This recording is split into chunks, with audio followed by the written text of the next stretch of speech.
Welcome back to my channel. Today I want to talk about the Gerbera daisy, and so many people have been asking me, so I decided let me just do the talk. And also what I did is that because we're going to do propagation and I want to show you how to do it, I got these ones from local nurseries. But my only thing is, as I was trying to preserve them, all the flowers are wilting. I think it's gone into transplant shock like that. But we will post some pictures. So welcome back to my channel. Let's get down and talk about propagation of the Gerbera daisy.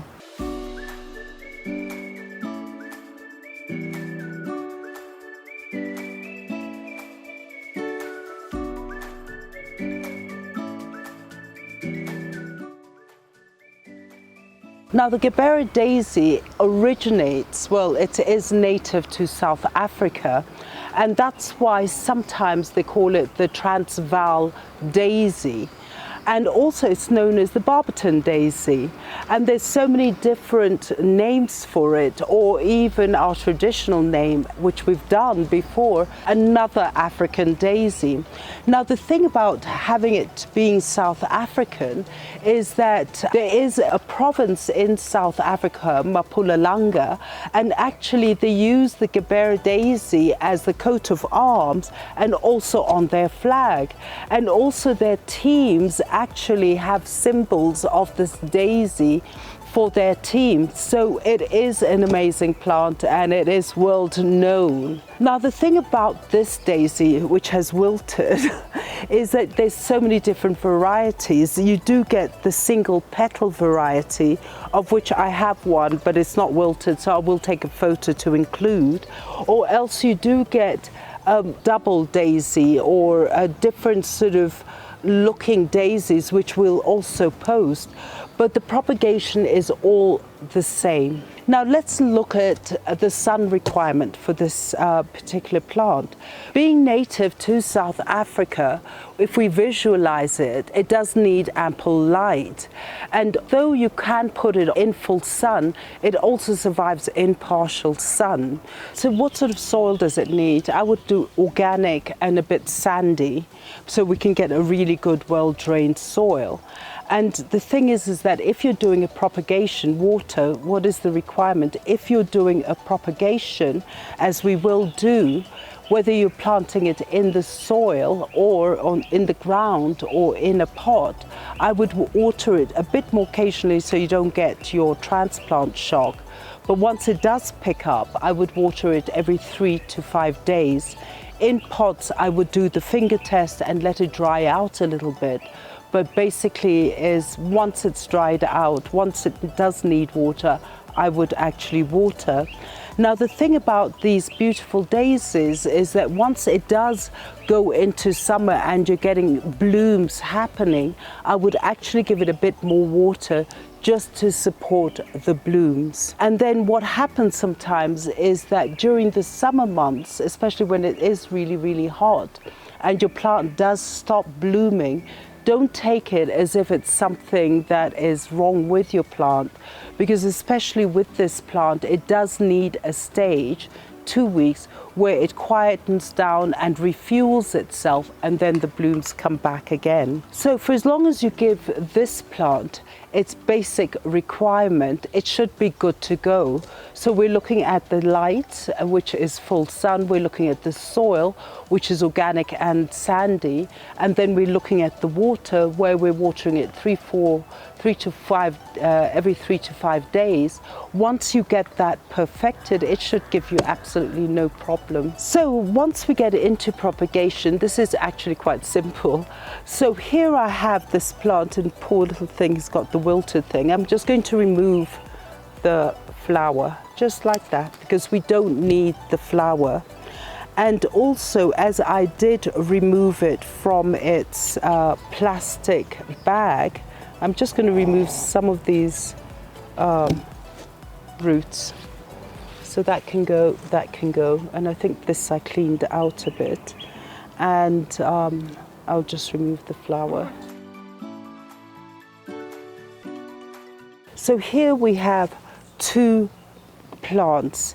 Now the thing is that what I did is, again, This is an old Gerbera daisy, and it had been root bound, as you can see. So what I'm going to do is try to open it up, because this is a great example of the propagation that you can do using division. So first of all, let me just remove some of these dead leaves and show you. So once you get a Gerbera daisy, is that where you get the babies from, if we look here, is actually here, attached to the rhizome. But also what happens is that this is where the babies come, and here's one sprouting a leaf.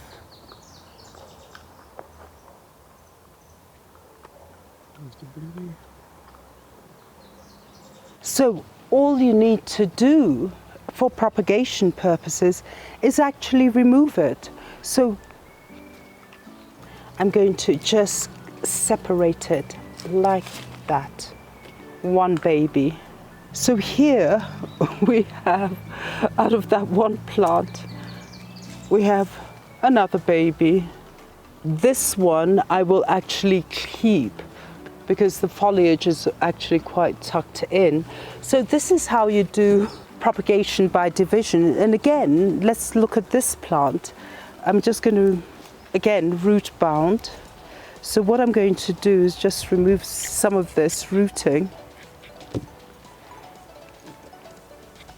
And let's see how many babies we will get from this one.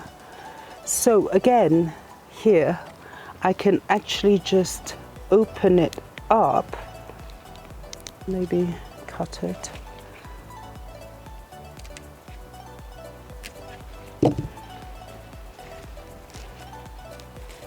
Again, another baby, and this one is attached to the rhizome, as we can see the rhizome here, and that's where the babies come from. So basically, out of those 4 plants, we have a multitude here. Now, what happens is that when you do plant these, is everything happens at the crown. So once you do plant, ensure that you don't plant with the crown, this area here, in the soil too deep. Otherwise you have a problem, the plant won't survive. So what I'm going to do with these ones, because they don't seem very strong, is I'm going to pot this in a pot. But these ones here is I'm just literally going to use it, cut off the rooting like that, and I'm actually just going to plant them straight into my garden, only because it's the rainy season and it's raining every single night. So I'm thinking, why propagate in the greenhouse when I can actually just dig it in the soil? So I'm going to put all this, 1, 2, 3, remove this, and I'm going to just take it into the garden where I've got my little new flower patch, and I'm just going to stick them in the soil. However, this one with its beautiful yellow pinkish flower, I will just remove that flower so that the energy doesn't go into the flower. So let's move and plant these in the soil.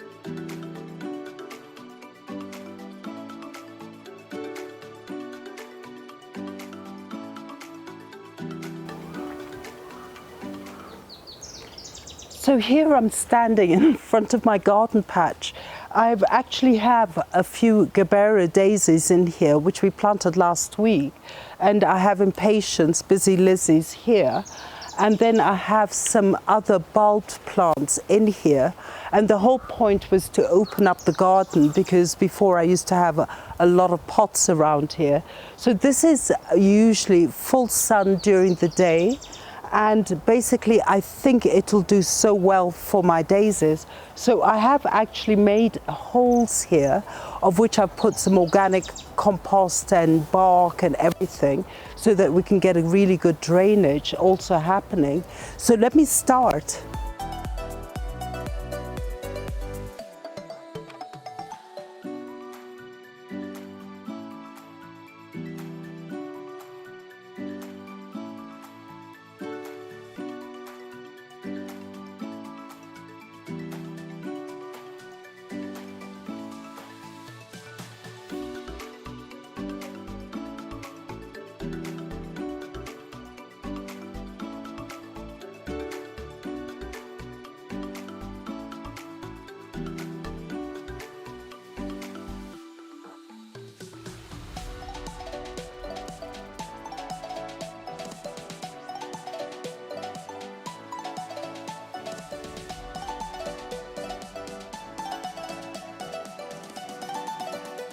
So fellow gardeners, I have planted my Gerbera daisies, and then in a few days I'm going to come and just remove some of those leaves so we can give the strength to the root.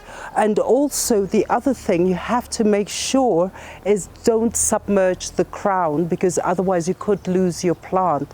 But otherwise I think it's going to be quite happy. I get full sun, so thank you so much. Don't forget to like and share, and don't forget to press that notification button so you'll always be informed. And don't forget to subscribe to our channel. It means a lot to us. Invite your family, friends, your relatives. I mean, we're having quite a lot of fun with this channel, so do invite them. And we're on Instagram. Have a look at my posting, which I do every week. So thank you so much, and go get yourself some daisies for summer. They're going to be beautiful, and we'll follow it on Instagram. Thank you so much, and have a lovely day.